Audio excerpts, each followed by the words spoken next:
Hi అండి, this is Rukmini. Welcome back to my channel. అందరూ నిద్రలేచారు అనుకుంటాను. సో అందరూ టిఫిన్ల గందరగోళంలో ఉండుంటారు. ఇప్పుడు మా ఇంట్లో కూడా టిఫిన్ గందరగోళం మొదలైందండి. తెల్లవారింది, వంటింట్లో పడి దొరుకుతున్నాను నేను. ఈరోజు టిఫిన్ ఏం చేయాలా అని ఆలోచించినప్పుడు రాత్రి మిగిలిపోయిన ఒక 10 ఇడ్లీలు కనిపించాయండి. రాత్రులు తినరు, ఇంట్లో చేయమంటారు, బయట పోయి తినేసి వస్తారు మా పిల్లలు. ఇది జరుగుతూ ఉంటది ఇంట్లోనూ. సో ఎలాగైనా సరే రాత్రి మిగిలిన ఉదయం తినిపిస్తానండి వాళ్ళ చేత. నేను వేస్ట్ చేయకూడదు కదండి ఫుడ్ వేస్ట్ చేస్తే మనకి ఏమొస్తుంది? ఆ ఫుడ్ కోసం అల్లాడే వాళ్ళ రోడ్ల మీద ఎంతమంది ఉన్నారు. సో అందుకోసమని రాత్రి ఒక 10 ఇడ్లీలు అయితే మిగిలి చేశారు మా పిల్లలు. సో దాన్ని ఈరోజు చెయ్యాలి అనే రూపంలో ఒక టిఫిన్ చేస్తున్నానండి. చేసి మీకు పెడతాను నేను, చూడండి. చాలా టేస్టీగా ఉంటుంది. ఎలా చేశాను అనేది మీకు చూపిస్తాను నేను. ఈసారి మేళ్లలో కూడా ఇడ్లీలు మిగిలిపోతే ఇలాంటి టిఫిన్లు చేసుకొని తినండి, వేస్ట్ చేయకుండాను. బాయ్ అండి. ఇంకా పోదామా చియాలి తయారు చేయడానికి. దీనికి కావాల్సింది ఇడ్లీలు, 4 పచ్చిమిరపకాయలు, కొద్దిగా మినపప్పు, కొద్దిగా పచ్చిశనగపప్పు, ఒక 2 స్పూన్లు పులిహోర పులుసు అండి. ఇది నేను ఎప్పుడు ఇంట్లో తయారు చేసి పెట్టుకుంటాను, అది ఎక్కువ వాడతాను. సో ఒక పిడికెడు వేసినపప్పు, ఇంతేనండి వీటికి కావాల్సింది. దీంతో టేస్టీగా మనం తయారు చేసుకోవచ్చండి. ముందుగా గిన్నెలో ఒక 2 స్పూన్లు నెయ్యి వేసుకోండి. 2 స్పూన్ల నెయ్యి చాలండి, ఎక్కువ అవసరం లేదు. దేంట్లో అయినా నెయ్యి అనేది కొద్దిగా లిమిట్గానే వాడతాను నేను, అంతేను.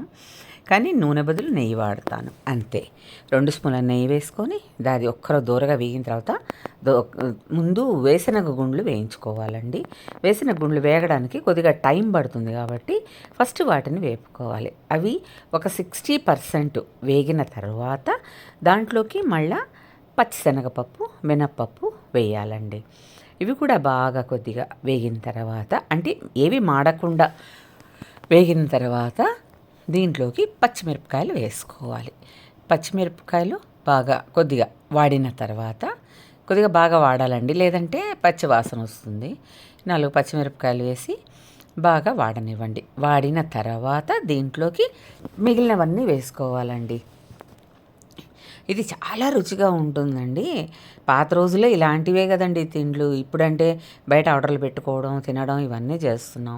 చూడండి, ఇప్పుడు పులిహోర పులుసుని వేశాను. పులిహోర పులుసు మనము ఫ్రిడ్జ్లో స్టోర్ చేసి పెట్టుకుంటాం కాబట్టి దాన్ని తిరగమాతలో వేసి ఒక 2 నిమిషాలు అట్లా తిప్పితే బాగా ఉంటుందండి. ఆ తర్వాత దాంట్లో కొద్దిగా పసుపు, కొద్దిగా కరివేపాకు యాడ్ చేసుకోవాలి. ఈ కరివేపాకు సాధారణంగా ఉడికే దాంట్లో వేస్తాను నేను. దీంట్లో ఉడికే ఛాన్స్ లేవు కాబట్టి మామూలుగా తిరగమాతలో వేసేసానండి. ఇంత బాగా తిరగమాతలో పసుపు అన్నీ వేసేసుకున్న తర్వాత లాస్ట్లో కొద్దిగా పసుపు వేసుకుంటాం. లాస్ట్లో అది ఎప్పుడైనా వేయొచ్చండి. పసుపు వేసేసుకున్న తర్వాత బాగా కాసేపు వేగనివ్వాలి.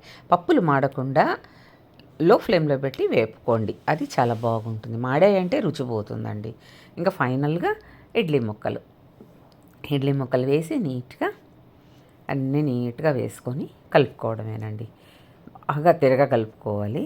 ఆ కలిపేటప్పుడు ముక్కలు చిదిగిపోకుండా నీట్గా కలుపుకోండి. చిదిగిపోతే బాగానే ఉంటుంది, కానీ ముక్కలుగా తింటే ఆ టేస్ట్ వేరుగా ఉంటుందండి. ఇలా శుద్ధంగా కలుపుకోవట్లేదు. ఇంకొకటండి, దీంట్లో చింతపండు పులుసు లేదు అని అనుకున్న వాళ్ళు నిమ్మకాయ కూడా పిండుకోవచ్చు, కానీ ఈ టేస్ట్ దానికి రాదండి. మామూలుగా ఇలాగే చేసుకొని ఎర్రగడ్డలు వేస్తారు కొంతమంది. ఎర్రగడ్డలు అయితే నేనేనండి. పులిహోర పులుసు వేసినప్పుడు ఎర్రగడ్డలు వేయాల్సిన అవసరం లేదు. పులిహోర పులుసు వేయకుండా నిమ్మకాయ పిండుకుంటాం అనుకున్నప్పుడు ఒక ఎర్రగడ్డ కూడా వేసుకోవచ్చు అండి. ఇదైతే పులిహోర టేస్ట్ వస్తుంది.